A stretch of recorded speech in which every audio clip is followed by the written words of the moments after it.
The life series has an interesting relationship with astrology. Every win in the series is given an astrological symbol by the fandom.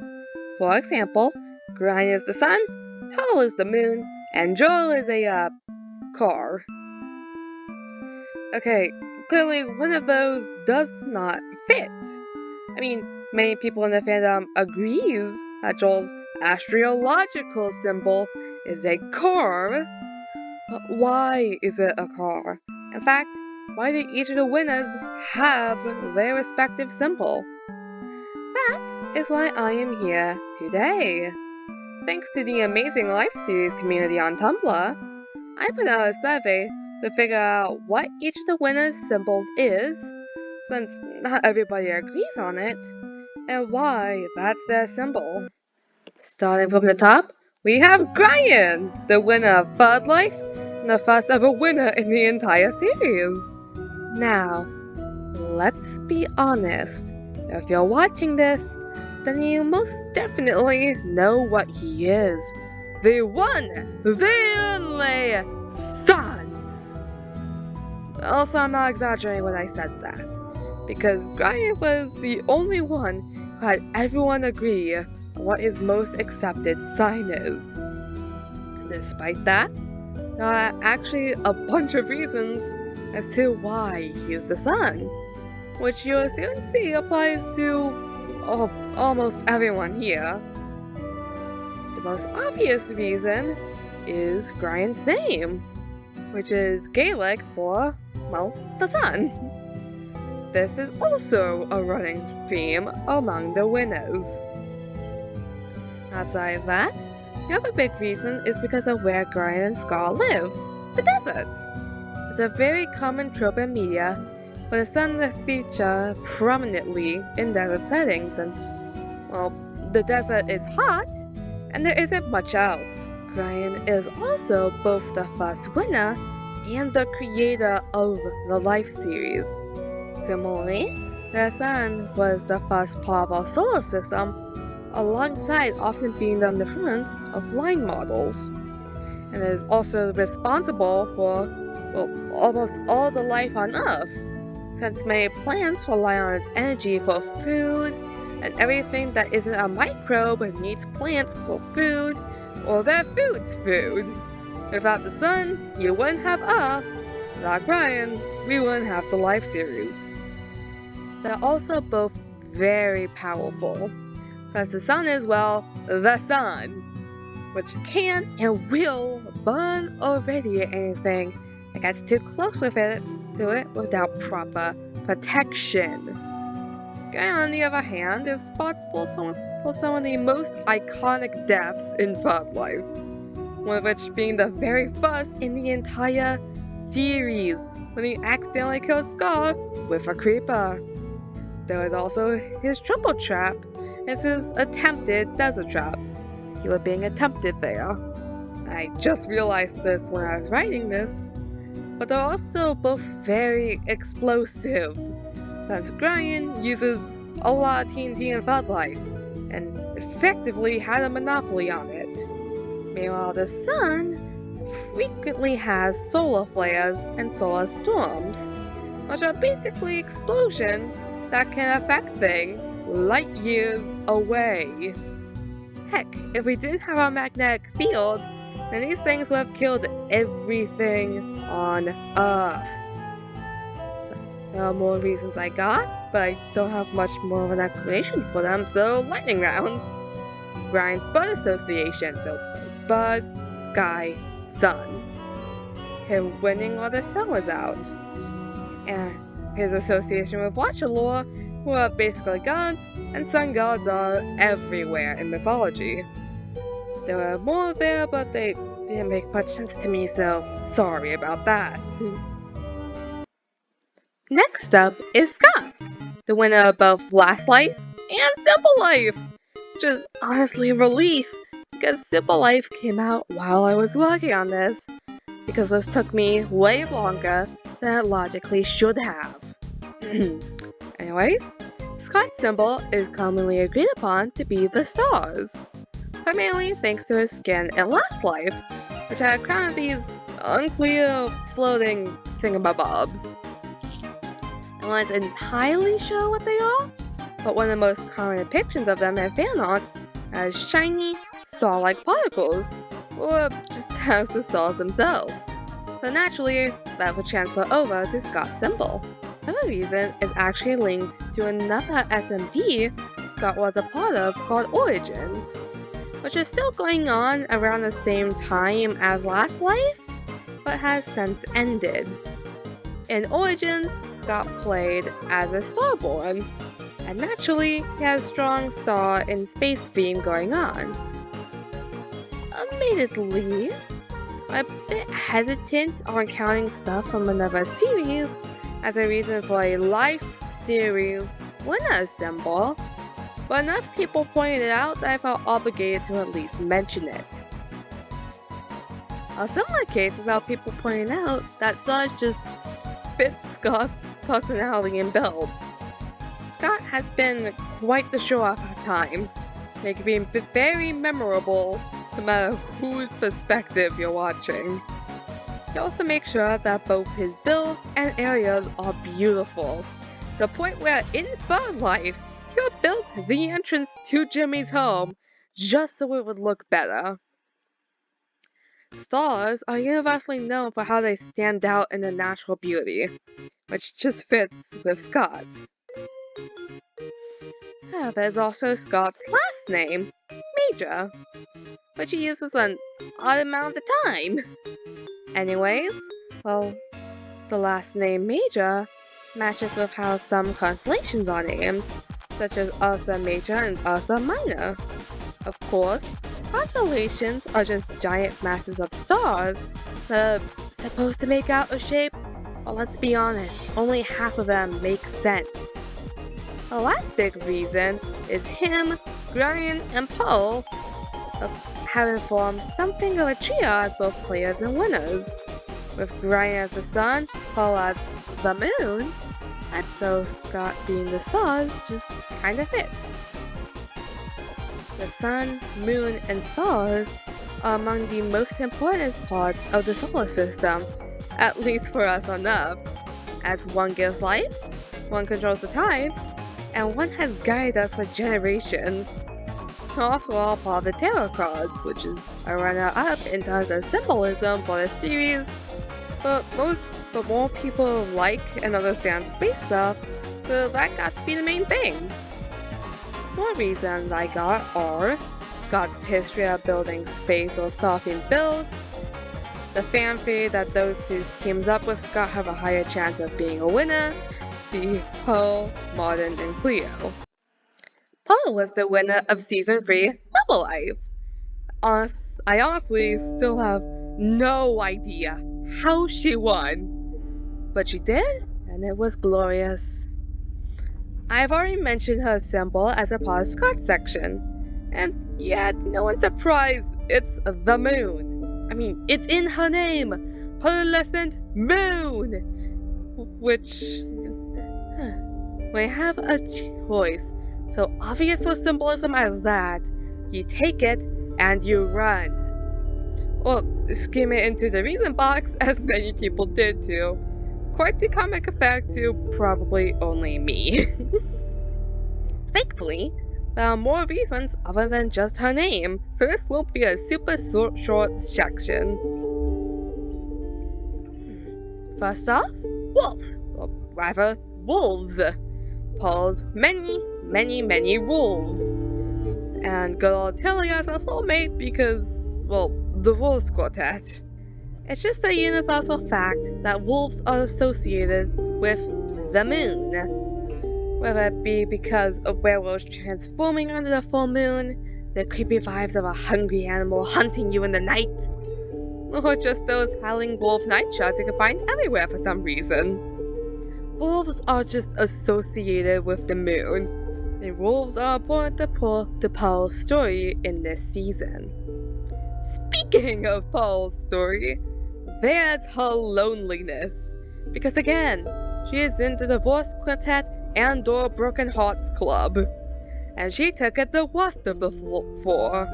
While there's always that one person chilling on their own each season, Pearl is a notable example of this, considering she did it in a season with soulmates. She also considered Tilly to be her soulmate instead of Scott, which is understandable but reinforces how lonely she is. The moon has been a metaphor since literal ancient times. Seriously, it's been used that way since around 500 BCE in both Greece and China. Either way, it's still commonly used as a symbol of loneliness. I mean, just think of how many movies and show scenes, and also stock images, you've seen to have someone standing in a silhouette, the moon hanging over behind them. It's effectively everywhere. There's also the very obvious pun of 5 a.m. Pearl. As someone who has to wake up at that time, I can guarantee you can see the moon at 5 a.m. in the morning, and most likely will if you're up at that time, either for school or some other ungodly reason.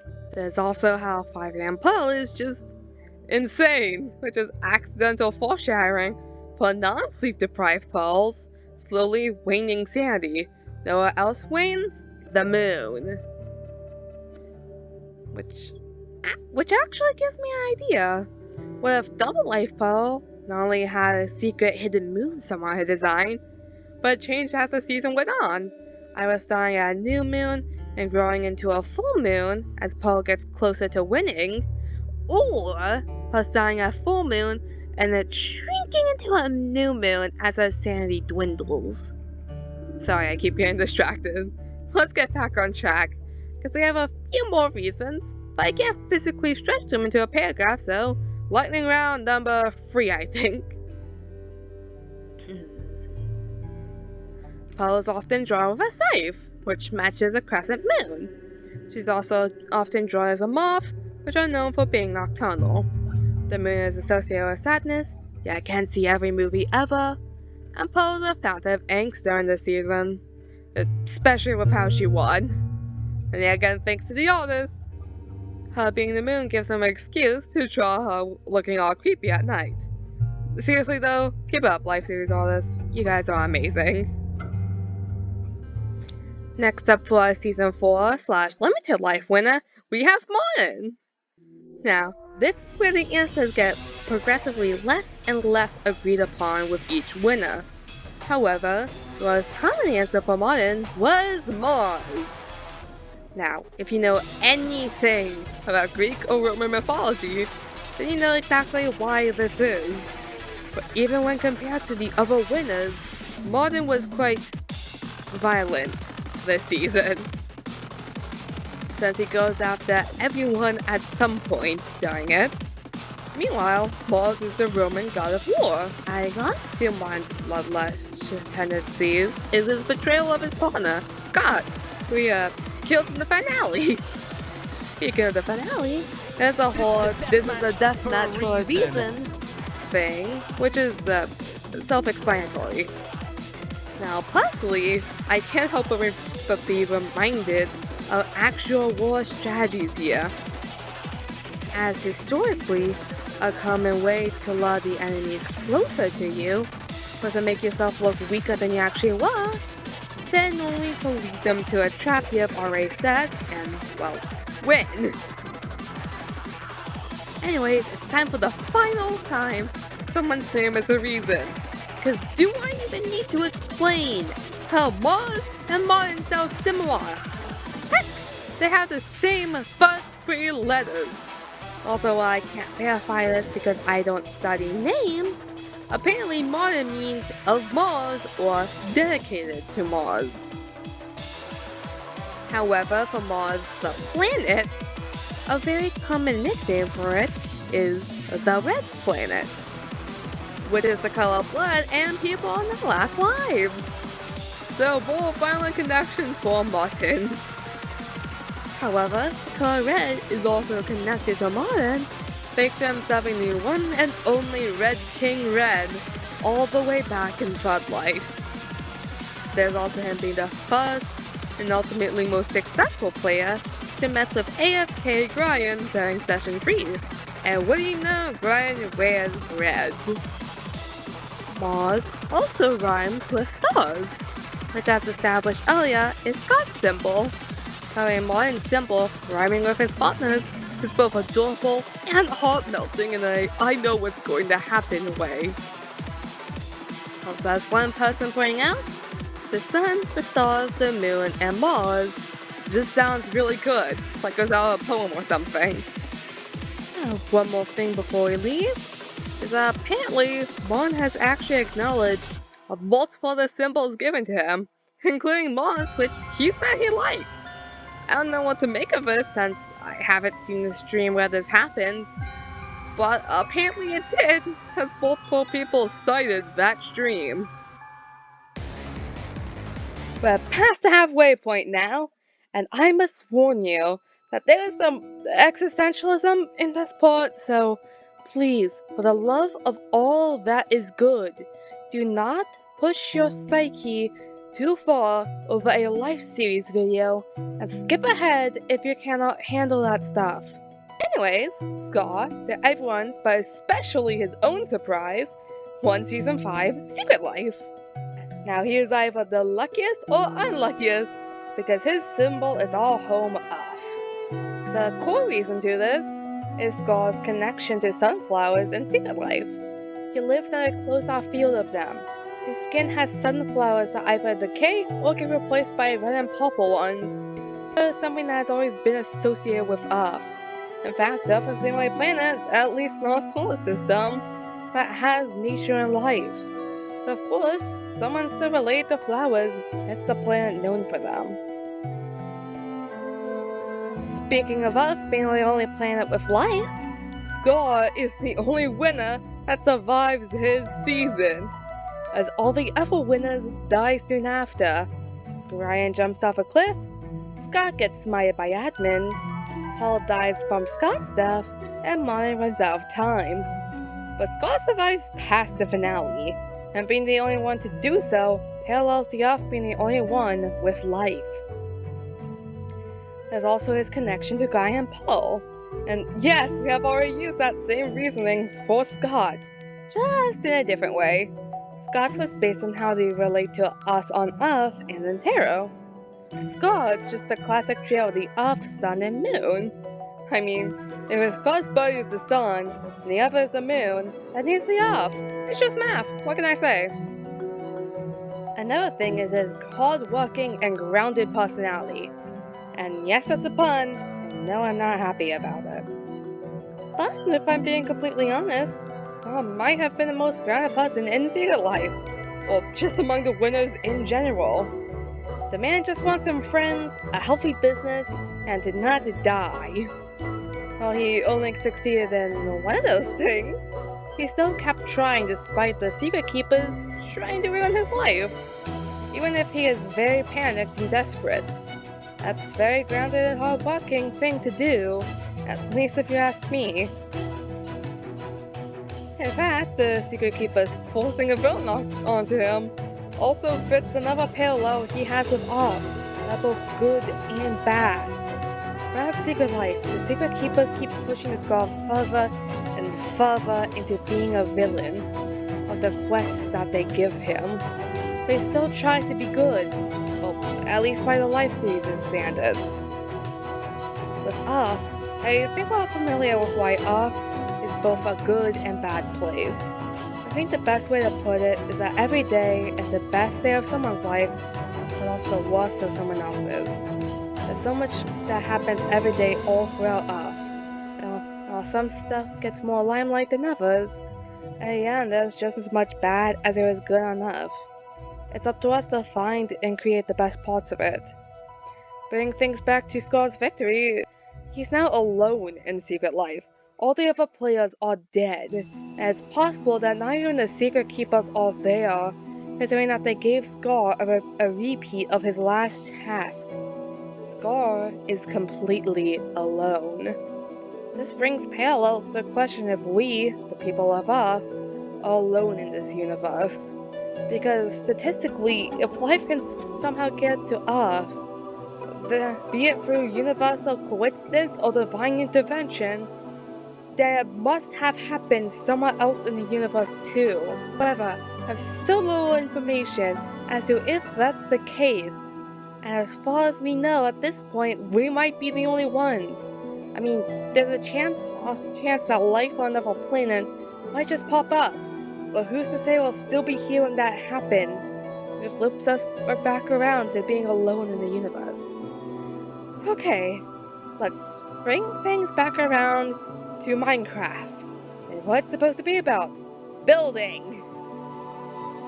Multiple of Scar's builds in all of her series are nature-themed, or at the very least related to nature. Even if we only use the Life series as an example, we've already talked about his sunflower field in Secret Life, but there's also the Jelly Panda Reserve in Double Life. Complementary to this are his multiple animals throughout the Life series, such as the aforementioned Jelly Pandas and Pizza the Llama. Secret Life is also a season with the B-Dubs Globe, which honestly probably could have made whoever won automatically the Earth because, come on, it's right there. Last but not least, Rusty Courage's Earth Animatic. You can probably guess this, but the animatic revolves around Scar and his story in Secret Life, set to the song Earth by Sleeping at Last. But there's one thing with more influence in the MCYT community than the actual streamers and YouTubers. Let's say many artists and animators that this community is home to. Both this and all the Apollo stuff from earlier is a prime example of that. Heck, I wouldn't have had this idea for the video weren't for a piece of Life series fan art featuring all the winners as stained glass, with the exception of Joel, who was there, wearing his car for the wall instead. But before we get to him, we have an April Fool's themed detour to make. Cleo won Real Life, the first special in the Life series' history, and dubiously canon. Personally, I consider it to be just as canon as all the other seasons, but we aren't talking about canonicity here, we're talking about Life series winners. And Real Life gave us Cleo. But if Real Life isn't an actual season, then is Cleo an actual winner? Well, 88% of the Life series Tumblr population said that Real Life should count. At least when we're talking about winners. This video wouldn't be complete if I didn't talk about Cleo. So yes, she's a real winner as far as I'm concerned. So what's her symbol? Cleo. It's Pluto. Considering what we've just talked about, you can guess why this is. Real Life isn't an actual season. You know, most people agree it should count. Similarly, Pluto isn't an actual planet, even though most of the population grew up knowing for a fact that it is. And frankly, I'm on their side. It's an extremely obvious parallel, but that's why it's so effective that almost everyone said it in the survey. There's also the god that Pluto is named after, the Roman god of the dead that they definitely stole from the Greeks. Now, if you somehow haven't noticed, Cleo is a zombie, and her username is Zombie Cleo. She's pretty undead, and her planet being named after the god of the dead just makes sense, no matter what season or non-season she won in. Funnily enough, those two reasons were so obvious that they're the only two reasons I got for Cleo. Well, there was one, but literally only one person said it, and it was parallel to mineral plutonium that I personally don't understand. And now we have the other main reason this video got made. The winner of Wildlife! They won! The only Joel Smallish Baines Doretto, whose symbol is literally a car! I think it should be obvious that car really shouldn't count when it comes to astrology in space. However, it is funny! Funny enough that half of the server respondents said that it should count just because it's funny. Meanwhile, 22% of other respondents just said yes.